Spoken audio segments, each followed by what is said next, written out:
अस्सलाम वालेकुम स्टूडेंट्स। मैंने आप लोगों को जो असाइनमेंट दिया था कि आप दो रिजल्ट्स मैंने आपको बताए थे कि वो आप वेरीफाई करें। एक रिज़ल्ट कुछ लोगों ने वेरीफाई किया है और कुछ लोगों को जो है ना वो समझ नहीं आ रहा कि आपने आर में एंट्री कैसे करनी है, आपने रिग्रेशन रन कैसे करना है और आपने डमी वेरिएबल को कैसे इंटर करवाना है। आप अगर अपने बुक में गुजराती के बुक में जो 5वां एडिशन है उसको अगर आप निकाल ले तो पेज नंबर 279 पे आपके पास टेबल 9.1 पे जो average salary of public school teachers by state वो 2005 और 2006 का जो डेटा है वो अवेलेबल है और हमने अपने मॉडल में D2 और D3 को इंट्रोड्यूस करवाना है। सबसे पहला काम जो आपने करना है तो आर स्टूडियो में आपने ये जो वेरिएबल हैं सैलरी, स्पेंडिंग, D2 और D3 ये आपने इंटर करवाने हैं ये डेटा। अगर आप साथ में स्टेट का नाम भी लिखते हैं तो वेल एंड गुड, अदरवाइज अगर आप स्टेट का नाम नहीं लिखते तो वो इतनी बड़ी बात नहीं है। यहाँ पर मैंने आपको बताया था कि कनेक्टिकट से लेके विस्कॉन्सन तक ये स्टेट्स जो हैं ये इसके लिए नीचे अगर आप नोट में देखें तो यहाँ पर क्लियरली लिखा हुआ है कि D2 equal to 1 for states in the north east and north central और ये D2 की वैल्यू है। तो ये जो कनेक्टिकट से लेके विस्कॉन्सन तक ये 21 स्टेट जो हैं ये लाई करते हैं नॉर्थ ईस्ट और नॉर्थ सेंट्रल वाले एरियाज में। तो यहाँ पर आप क्लियरली देख सकते हैं कि D2 की जो वैल्यू है 1 है, बाकी एलाबामा से लेके लास्ट वायमिंग तक एंड तक ये 0 है। तो ये तो D2 का हो गया डमी वेरिएबल का। अब D3 को अगर आप देखें तो चूंकि D2 1 हमने जो स्टार्ट में 21 स्टेट थे वो नॉर्थ ईस्ट और नॉर्थ सेंट्रल वाले तो वो हमने 1 करवा दिया था वहां पर। अब अगर आप D3 को नीचे देखें तो ये 1 है for states in the south. तो फर्स्ट जो स्टार्ट में 21 स्टेट्स है वो तो 0 है, वो तो अंडरस्टूड है कि वो नॉर्थ ईस्ट और नॉर्थ सेंट्रल वाले है, उसको तो आप 1 नहीं कर सकते। फिर नीचे अगर आप आते हैं तो एलाबामा से लेकर वेस्ट वर्जीनिया तक D3 की वैल्यू 1 है। मतलब ये जो एलाबामा से लेके वेस्ट वर्जीनिया तक ये स्टेट जो है ये कौन से रीजन में है, ये साउथ में है। बाकी जो लास्ट वाले बच गए ये ये अब कौन से रीजन में आएंगे, ये आपके वेस्ट वाले रीजन में आएंगे जो कि हमारी जो है वो कंपैरिजन या बेंचमार्क कैटेगरी है। ये तो D2 और D3 की बात थी कि स्टार्ट के जो 21 स्टेट्स हैं वो नॉर्थ ईस्ट नॉर्थ सेंट्रल के हैं वो आप 1 करवा दे, बाकी तमाम स्टेट्स जो कि साउथ और वेस्ट में है वो 0 करवा दे। D3 के लिए स्टार्ट के नॉर्थ ईस्ट और नॉर्थ सेंट्रल 0 करवाएं, फिर एलाबामा से लेकर वेस्ट वर्जीनिया तक के जो स्टेट्स हैं वो साउथ के हैं तो उसका 1 करवाएं और बाकी 0 करवाएं। मतलब स्टार्ट के 21 स्टेट और लास्ट के 1 2 3 4 5 6 7 8 9 10 11 12 13 ये आप 0 करवाएं और बीच वाले जो है एलेबामा से लेके वेस्ट वर्जीनिया तक वो आप 1 करवाएं। ये साउथ वाले स्टेट और हमने डमी को डिफाइन किया कि ये 1 होगा साउथ वाले स्टेट के लिए। अब आते हैं नीचे रिजल्ट की तरफ। मैंने आपको बताया था कि 9.2.5 का जो रिजल्ट है वो आप वेरीफाई करें। तो इसके लिए आप लोगों ने जो काम किया है आर में वो आपने एंट्री करवाई है अपने आर स्टूडियो में आपने डेटा इंटर करवाया है।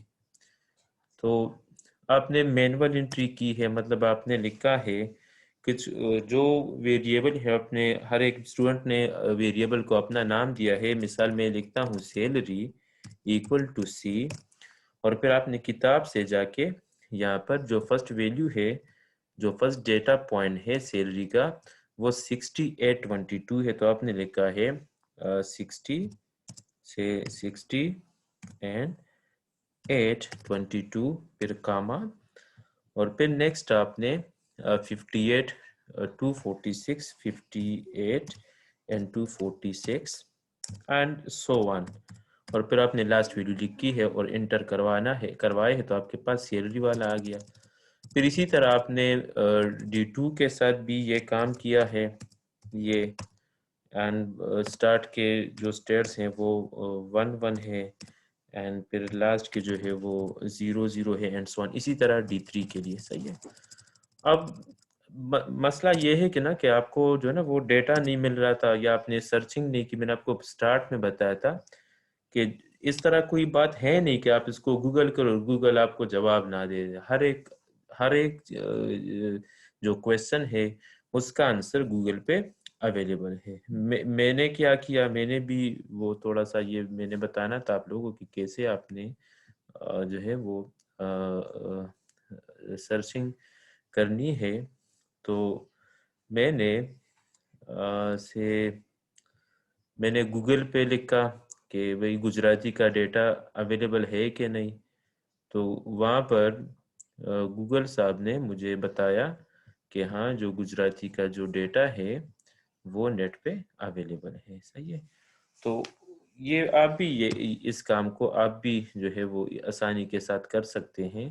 आप गूगल में लिखें कि डेटा का गुजराती का जो डेटा है वो किधर अवेलेबल है, तो वो आपको बता देगा। मतलब late me share with you another slide.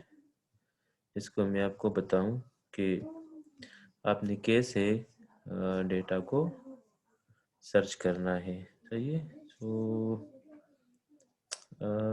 here it is, I think, yes, this one. Let me share with you. So this is Google.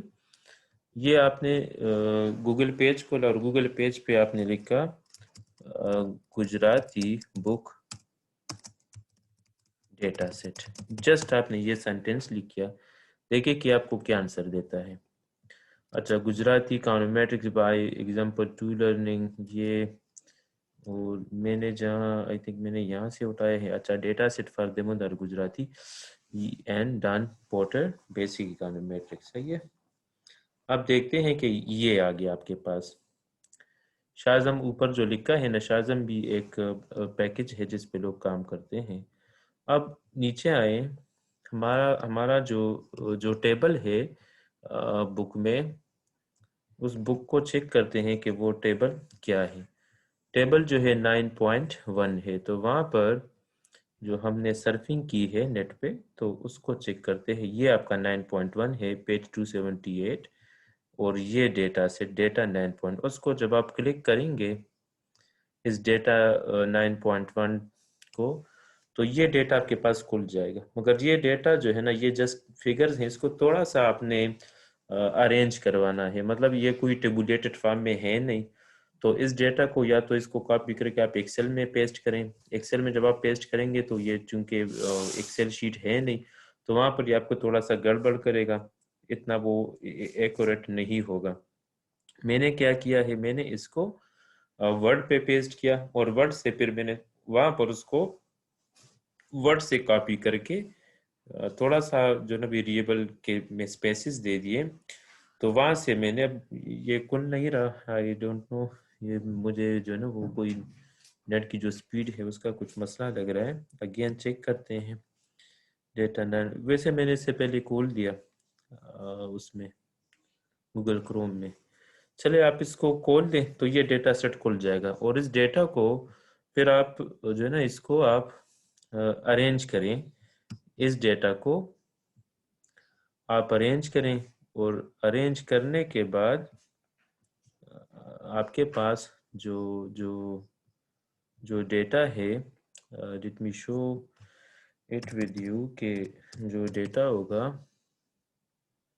आपके पास वो किस फॉर्म में आपके पास फिर आएगा। तो आपके पास, let me share another slide data, ये तो उस डेटा को वहाँ से मैंने उठाया जो मैंने आपको बताया उस वेबसाइट से, और मैंने इसको यहाँ पर एक्सेल में एक शीट बनाई है। ये सैलरी हो गई, ये जो है ना वो स्पेंडिंग हो गया, ये वाला ये D2, D2 जो है वो एज इट इज बुक वाला है, और एक D3। मैंने आपको कहा था कि अगर आप दूसरा असाइनमेंट करेंगे तो आप D1 इंट्रोड्यूस करें। अब स्टार्ट के जो 21 स्टेट है स्टार्ट के, वो तो नॉर्थ ईस्ट और नॉर्थ सेंट्रल है यहाँ तक। ये आप देख सकते हैं, ये स्टार्ट के 21 स्टेट है, तो वो तो नॉर्थ ईस्ट नॉर्थ सेंट्रल है, जिस पे D1 की वैल्यू 0 होगी। इसके बाद नेक्स्ट जो स्टेट्स हैं ये वेस्ट साउथ वाले हैं। देखो इसके लेफ्ट साइड पे जो कॉलम है जो 1 1 है, ये वाला, ये 1 1 1, ये इसलिए 1 1 है कि ये साउथ वाले हैं, तो इस वजह से आप यहाँ पर तो 1 नहीं करा सकते। जो वेस्ट वाले स्टेट हैं फिर वो लास्ट वाले हैं, तो हम लास्ट वाले को जो है वो 1 1 करेंगे। और बाकी ऊपर वाले के जो स्टेट हैं, ऊपर वाले स्टेट कौन कौन से थे, वो south east south central north central था, और वो साउथ था, तो वो तो 0 हो गया। देखो ये सारे 0 हैं, और सिर्फ लास्ट वाले जो 0 इसलिए जो हैं कि जो D2 को अगर आप देखें तो D2 ये स्टेट जो है ये वाले नीचे तक आते जाएं यहाँ तक, जहाँ तक D2 की वैल्यू 1 है, ये यहाँ तक, ये नॉर्थ ईस्ट और नॉर्थ सेंट्रल है, तो इसलिए नॉर्थ ईस्ट नॉर्थ सेंट्रल है, तो स्टैटिक इस वक्त तो 1 हो ही नहीं सकते। यहाँ भी आप 1 नहीं लगा सकते, क्योंकि 1 यहाँ पर लिखा है, जिसका मतलब है कि ये स्टेट जो है जिस पे टीचर की सैलरी $43,389 हैं, ये कौन सा स्टेट है, ये स्टेट जो है ये साउथ है। तो at the same time state तो यो साउथ होगा या नॉर्थ ईस्ट एंड सेंट्रल होगा, तो इस वजह यहाँ पर 1 नहीं लगा सकते। 1 जब आप लगाएंगे तो ये वहां पर लगाएंगे, तो ये आपका ये डेटा सेट बन गया। इस डेटा सेट को आपने सेव करना है, सही है। कंट्रोल एस प्रेस करें या फाइल पे जाएं, फाइल में आप इसको सेव लिखें। ये मैंने सेव किया है, तो इस वजह से थोड़ा सा मुझे एरर आ रहा है। चलिए आप डेस्कटॉप पे सेव करें, और यहाँ पर जब आप सेव करेंगे ना, तो यहाँ पर आप CSV वाला फाइल पे, CSV फॉर्मेट पे इसको सेव करें, CSV कामा डेलिमिटेड फाइल ये। और यहाँ पर आप जो है वो अपने डेटा का, जो मैंने डेटा 1 नाम दिया है, आप डेटा दे दे। डेटा 1 इसलिए दिया है कि ऑलरेडी डेस्कटॉप पे मेरा एक डेटा वाला फाइल पड़ा हुआ है, तो ये आप डेटा 1 करें। और याद रखिए आपने यहाँ पर CSV कामा डेलिमिटेड जो है ना, ये आपने इस फॉर्मेट पे सेव करना है, सही है जी। जब आप इस डेटा को सेव कर लेंगे, इस डेटा को, तो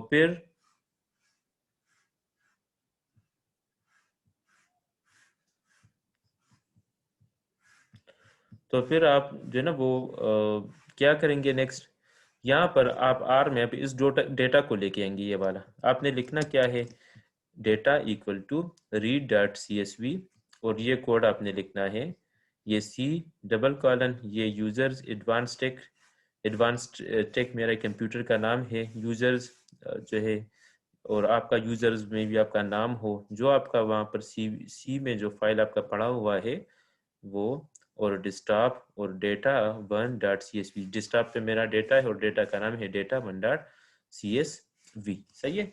तो ये आप जब आप कंट्रोल इंटर प्रेस करेंगे तो आपके पास जो डेटा है वो आ जाएगा। ये डेटा आपके पास जो डेटा है उस वाला एक्सेल वाला, वो आपके पास आ जाएगा, सही है। ये इस कोड पे सी यूजर्स आपका जो भी नाम हो वो, एडवांस टेक आपके कंप्यूटर का जो नाम होगा वो, डेस्कटॉप जहाँ पर आपने अपने डेटा को सेव किया है, data1.csv जो आपके डेटा का नाम है वो .csv आपने ज़रूर लिखना है, क्योंकि जो फाइल था वो हमने CSV फॉर्मेट में सेव किया था, सही है। अब हमने रिजल्ट रन करना है। जब आप डेटा प्रेस करेंगे ना, यहाँ पर लिखेंगे डेटा और कंट्रोल इंटर दबाएंगे, तो ये नीचे आपका जो है ना वो डेटा आ जाएगा, सही है। ये कुछ स्टूडेंट जो है ना वो कंसोल में लगे हुए, कंसोल में काम कर रहे हैं। मैंने आपको बताया था ये cell spending D2 D3 D1, यहाँ पर ये जो है ये ऊपर एरिया जो है ये, यहाँ पर आप अपना कोड लिखेंगे, नीचे आपका जो है वो रिजल्ट आ जाएगा कंसोल में, आपके रिजल्ट जो है ना कंसोल में प्रोड्यूस होंगे। तो ये 1 2 3 4 एक इन्वायरमेंट है, ये हिस्ट्री कनेक्शन ट्यूटोरियल, यहाँ पर आपके पैकेजेस जो आप इंस्टॉल करेंगे वो आएंगे, ये ऑलरेडी मैंने आपको बताया था, तो थोड़ा सा आप इसका क्लियर करें, सही है। और कुछ लोग का ये एरिया नहीं आ रहा, तो आप इधर से ऊपर से थोड़ा सा ड्रैग करें, तो ये आपका आ जाएगा। सही है, शो ऑल पैनल्स चेक करें, कंसोल ऑन लेफ्ट है आपके पास, कंसोल ऑन राइट का ऑप्शन है, वो आप इसको चेंज करा सकते हैं।